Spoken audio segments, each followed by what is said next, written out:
Good morning कक्षा 4। बच्चे अपनी हिंदी व्याकरण की पुस्तक निकालिए और उसमें निकालिए पेज नंबर 44 यानी कि पेज नंबर 44। तो बच्चे पेज नंबर 44 में आज हम करेंगे अभ्यास पत्र द्वितीय, यानी कि इसमें पाठ 5 से और 8 पर आधारित जितने भी हमने पाठ किए थे उन्हीं का क्या होगा, इस पर पुनरावृत्ति या रिवीजन आप कह सकते हैं।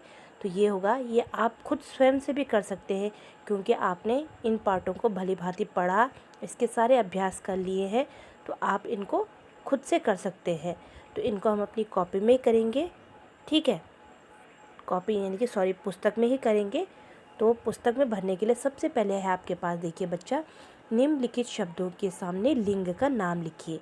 अब आपके पास कुछ शब्द दिए हैं, आपने लिखना है कि वो स्त्रीलिंग में होगा या पुल्लिंग में। तो जो आपने स्त्रीलिंग और पुल्लिंग वाला पार्ट पढ़ा था उसी में से ये है अध्यापक। तो अध्यापक आपको पता ही है कि अध्यापक क्या है, पुल्लिंग में ही आता है। उसके बाद है ख हिंदी। तो हिंदी भाषा है, तो आपको पता था कि भाषा जो होती हैं, जितनी भी होती हैं, वो स्त्रीलिंग में आती हैं। हिमालय पर्वत, जितने पर्वत होते हैं वो पुल्लिंग में आते हैं। कटोरी, कटोरी हमारी क्या होगी, स्त्रीलिंग होगी। चांदी, चांदी एक धातु है, वो स्त्रीलिंग होगी। और मंगलवार हमारा दिन है, वो पुल्लिंग में होगा। तो इस प्रकार से हम क्या करेंगे, स्त्रीलिंग और पुल्लिंग अलग अलग लिखेंगे जो जिसमें होता है। द्वितीय में है बच्चा, कोष्टक में दिए गए शब्दों को भाववाचक संज्ञा में बदल कर रखिए। आपने पढ़ा था जब हमारी संज्ञा आई थी कि भाववाचक संज्ञा किस प्रकार से होती है।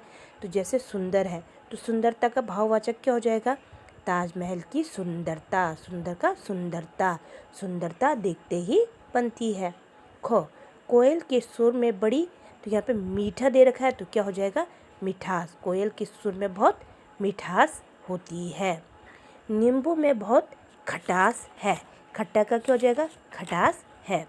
घ उसके पास बचपन की बहुत तस्वीरें हैं, तो बच्चे का क्या भाव हो जाएगा, बचपन।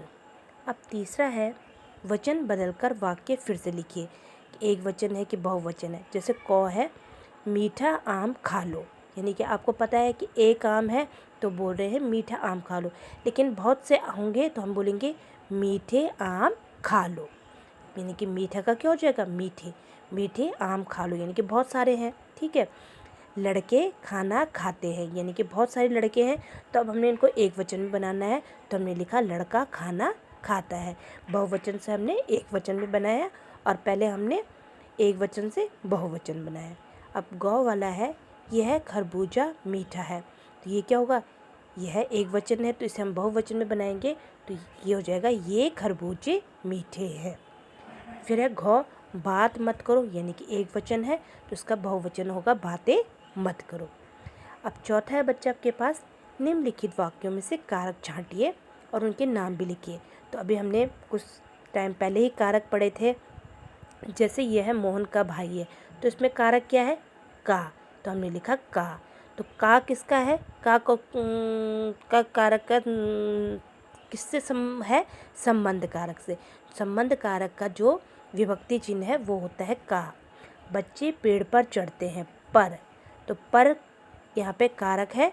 और अधिकरण, अधिकरण क्या है, कारक का नाम क्या है, अधिकरण कारक, ठीक है।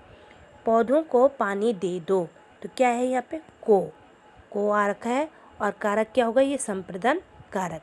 फल पेड़ से गिर गया, से, और ये होगा अपादान कारक। इसी प्रकार से सही विकल्प पर सही निशान लगाइए। कुर्सी संज्ञा है, व्यक्तिवाचक, जातिवाचक या भाववाचक। तो कुर्सी बहुत सारी हैं तो ये होंगी जातिवाचक। ख किसी व्यक्ति, वस्तु या स्थान या भाव आदि के नाम क्या कहलाता है, वो कहलाता है संज्ञा। माला शब्द का बहुवचन होगा मालाएं। घ दोनों लिंगों में समान रूप से प्रयुक्त होने वाला शब्द क्या है, डॉक्टर, जो स्त्रीलिंग में भी और पुल्लिंग में भी दोनों को हम डॉक्टर ही बोलते हैं। और ब्राह्मण क्या आएगा, ब्राह्मण के लिए फल लाओ।